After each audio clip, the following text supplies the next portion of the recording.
What I'd like to talk to you tonight about is about the progressive elite in America, particularly those that want to become president of the United States or want to determine the future course of the country. They get a lot of media attention, they get a lot of rave reviews on college campuses, but I'm going to encourage you today to follow the money and to think about them in a new way. Not to think of them as political figures with revolutionary ideas. I want you to think of them as grifters and of people that are not of serious notes, that are cynical, that are hypocritical, and don't often really believe what they actually say. Let's talk finally about another individual who, again, is out there. He's having a little bit of trouble right now, but Joe Biden. Anybody know Joe Biden fans out there? All right, yeah, there's a few, not quite as many as Bernie and Elizabeth Warren. He's not quite as popular on campus. But Joe Biden, to my mind, sets the record for the scale and scope of corruption in Washington, D.C. And look, I've been doing this for a long time. I've investigated Republicans. I've investigated Democrats. There are a lot of bad things that go on in Washington, D.C. It's hard to find somebody that has been more corrupt than Joe Biden in both the scale and the scope of what he's done. Now, what exactly do I mean by that? Well, think about it this way. You've heard of the Jackson Five. I'm going to talk about the Biden Five. Now, they don't sing as well as the Jackson Five, and I don't think Joe has the moves that Michael had. But the corruption efforts are quite extraordinary. And keep in mind that Joe Biden has been in the Senate since 1972, and then, of course, became Vice President of the United States. Excuse me, I'm working on a cold here. So the Biden Five, who are they? It's his son, Hunter Biden. You've all heard about Hunter Biden, right? You've got his brother, James. You've got his brother, Frank. You've got his daughter, Ashley. And you've got his sister, Valerie. All of them have profited in corrupt ways through government service. So let's begin with Hunter Biden. You all probably have heard and know the story about Burisma and Ukraine and the fact that Hunter Biden was given a gig in Ukraine that paid him $1 million a year for a job he had no qualifications for and no background in the energy sector and no background in Ukraine. But what you really need to know is this is not just a story of him getting favorable treatment because his name is Biden. There's a timing here that's absolutely key in so many of the stories about the Bidens. So think about this for a second. February of 2014, Vladimir Putin moves into Crimea in Ukraine, setting off the entire crisis that we have there now. A month later in March, Barack Obama, President of the United States, says, Joe Biden, the Vice President, you are going to be the point person on U.S. policy towards Ukraine. All aid dollars are going to flow through you. You are going to have the final say on Ukraine policy. That's in March of 2014. 2 weeks after he's appointed is when Hunter gets his gig. 2 weeks. Now, do you believe that's a coincidence? I certainly don't think it is. And it fits the pattern of what you see again and again with the Bidens, which is they're cashing in to the access of what Joe Biden does. Consider another example of what Hunter Biden engaged in.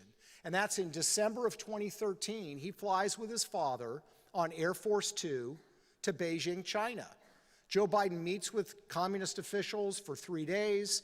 He actually gets criticized by the Washington Post for being soft on the Chinese. We don't really know what Hunter was doing there because he was not part of the public agenda. But 10 days after they come back, Hunter's little small financial firm secures a $1 billion private equity deal with the Chinese government. Not with a Chinese bank, not with an American bank in China, with the Chinese government. And to tell you how bizarre this is, according to the Chinese themselves, no other financial institution in China had this deal. Not Goldman Sachs, not JP Morgan, not Deutsche Bank, not Morgan Stanley. The only institution that had it is this small financial firm run by the vice president's son, who, by the way, has no background in China, just like he had no background in Ukraine, and has no background in private equity. Let me talk a little bit about Joe Biden's brother, James, to just give you another taste for how this works. In November of 2010, a longtime friend of the Bidens named Kevin Justice goes to the White House and has meetings in Joe Biden's office. We don't know what was discussed, but we know the meeting took place based on White House visitors' logs. 3 weeks after that meeting, this new construction company started by this friend, it's called Hillstone International, announces that Joe Biden's brother, James Biden, is the new executive vice president. Now, this must be a family habit, because just like Hunter had no experience in Ukraine and no experience in China, James has no background in construction. James has no background doing large project construction, but he's now the executive vice president of this newly minted construction company. What happens 6 months later? This firm lands a $1.5 billion contract funded by taxpayers to build 100,000 homes in Iraq. And there are other contracts to follow. Do you see how this works? Do you see how this happens? Now, a lot of times the reaction that I get from people when it comes to these things are twofold. Some people say, well, yeah, that goes on all the time. I'm not surprised. And what I would say is, no, it does not go on all the time, and it should not go on all the time, and it should not be acceptable. But the second reaction I often get is, well, you know, what can be done about it? And I'm going to explain to you why I think this is so crucial for the battle of the ideas that you are having on your college campuses. Because this is about more than Hunter Biden or Joe Biden or Bernie Sanders or Jane Sanders. This is about the entire essence of why we are conservatives.